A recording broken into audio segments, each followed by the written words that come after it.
Welcome to my channel. My name's Carter. I love talking about movies, horror movies, superheroes, and comic books. Speaking of horror movies, last night I was able to go check out Osgood Perkins' newest film, The Monkey, which is his follow-up to Longlegs. Now, as someone who enjoys some of Osgood Perkins' filmography, but really doesn't enjoy a few other films. For example, I love Longlegs. I think it's really well made. I don't think it's amazing. I don't think it's like the scariest movie of all time, but I enjoyed it.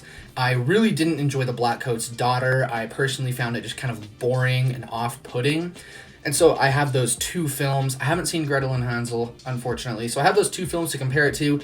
And then you go see something like The Monkey that is just genuinely so off-kilter and just such a hard left turn from the rest of his filmography to where I was actually pretty excited to check it out because it's so different. It is such a new thing that he has done with his films, with his directing, his writing. It's very comedic in tone and nature. It can play like a parody and a satire at points. So I was really excited to go and check it out. And it's based on a short story by Stephen King, and it has Theo James and Tatiana Maslany as stars in this film. And I honestly thought that most of it was really fun. I thought that The Monkey was a decent time. I had a good time. I think there's some really high bars here. There's also stuff here that just didn't quite work. And I think that one of the things I really loved about the film was its moments of using the medium of film as a comedic effect. For example, something with film that you can do with not many other mediums of art. You can use like cuts or transitions. You can make them abrupt or slow, and you can use it as a comedic. You can make it scary. You can make it tender. I think the comedic timing as far as like visual cues is really well done here. There's a lot of just like close-up shots of the monkey and like music's blaring and then they just like throw it away or something like that. It can catch you off guard, and it is actually pretty funny in the film. I think the funniest joke in the film that landed for me is when there's two characters are talking about using the monkey, about maybe turning the key, and one of the characters is like, oh, I'm gonna do it, and I can't remember if they do something else, but then it cuts to a funeral, and that just made me laugh so hard because it was just so off-kilter. And then they explain how the person died, and it was also very funny. Stuff like that when Osgood Perkins leans into just like the weird, like there's a toy monkey that kills people. That's funny. It's pretty funny if you think about it. And it kills them in horrific ways. I think that when he leans into that, the film is definitely at its strongest. When the film is at its weakest, it's trying to be a father-son drama. A lot of the film revolves around Theo James's character, Hal. He plays two characters, Hal and Bill, but Hal and his son, Petey. By no means did I think their performances were weak. I enjoyed their performances. For me, just the emotional beats in this story didn't hit as hard as I think Osgood Perkins wanted them to, and something that's so zany, where a monkey beats its drum and people can get speared or decapitated or can just explode. And then you have this guy trying to reconnect with his son. I think it can work, but it's very hard to toe that line of like crazy and zany, of crazy zany on one side and then like horrific on the other. And I think that a few times it leans into the crazy and zany side. This is by no means like a scary movie. It's not horrific. It's bloody. It's gory. I honestly expected a little bit more blood and gore from what they were marketing. I thought it would be like crazier, since all the marketing is just like, oh my gosh, it's crazy. It's so bloody, so gory. And it's really not, honestly. I mean, maybe I'm just super desensitized, but I feel like most of the, obvious comparisons will be Final Destination films. I feel like most of the Final Destination films are like way more worse than this.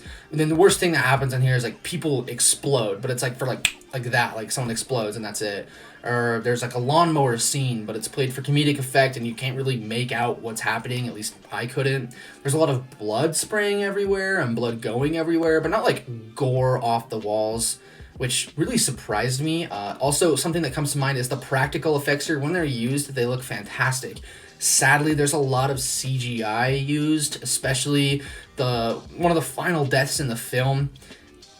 Final big deaths in the film, I should say, was like very heavily CGI, and it kind of just ruined it for me. It kind of ruined the comedic effect. It ruined the like shock value of it. I was like, oh, that looks horrible. Kind of like how in the end of Jigsaw, the character dies, the big character dies, and it looks like the Demogorgon. You're like, where's the guy's skull? How come there's no bones in here? Where's his brain? It just looks like a flower opening up. It looks cool, but then you're like, wow, it's CGI all to hell. I can't see anything. I don't get it. Something about the marketing that surprised me is that Tatiana Maslany and Elijah Wood don't have that many scenes. I mean, Tatiana Maslany mostly features in the first 30-ish minutes, and then Elijah Wood is in one scene in the whole film. And he's like, I saw him in the marketing a lot, and that kind of shocked me. I was like, that's weird. Like, I don't know if they just couldn't afford him, because, you know, it is a smaller budget, technically an indie film. It's distributed by Neon, so it's not like a massive blockbuster film. And Elijah Wood is probably expensive, so I get it. But it just felt weird to have stuff like that marketed. It feels a lot like the Scream film, the first one, marketing Drew Barrymore, and she's in the first scene or something like that. It just felt kind of weird. Not have to do with the quality whatsoever. It has nothing to do with the quality of the film. Just something that I thought I'd bring up, something that was interesting. So while I overall say that I enjoyed the film, and I'm just kind of going all over the place, I generally enjoy making these less structured reviews more than the structured ones. And I'll probably try and get back to a structure at some point, but I kind of just like talking and seeing where I take myself. I think that the biggest detriment to this film is the story. You can tell it's based on a short story. Stephen King wrote a story. Wow, I've said story a million times. Stephen King wrote something about a monkey that plays its drum and people die around it. And if I remember correctly, it's 20 pages or less. And you can really tell in the film. I think that the movie kind of metaphorically blows its load pretty early on, and then it's just very rinse repeat, which is fine. I would be okay with that if it leaned into it. There's a few segments here that go on for too long without any monkey carnage, and it's trying to get us interested in Rohan Campbell's story, who, full disclosure, I love Rohan Campbell as an actor. I think he is phenomenal. I just think that maybe the script let him down a little bit in this film. I still enjoyed him. By no means am I saying that Rohan Campbell is not great, because he's fantastic in this film with what he's been given. I just think that the film tries a little bit too hard to go for an emotional beating heart, and it doesn't quite do that in every single sense of the word. So when you get characters like Rohan Campbell, who just wants the monkey because it reminds him of his dad, something like that is really interesting, but they don't expand it enough. Rohan Campbell does the best with what he's been given. Theo James does the best with what he's been given, but I think that the script here kind of let itself down. In the trailer, I knew I wanted to see this movie as soon as it's like, hello, brother, the monkey that likes killing our family is back. I was like, yep, this is it. I'm going to see this movie instantly. And it doesn't lean into that enough. It doesn't lean into just the absurdity and the intensity of that enough, I think. It tries to. It definitely tries to. The dialogue can totally play like it's a comedy, which it is. It's pretty much a parody of films like this.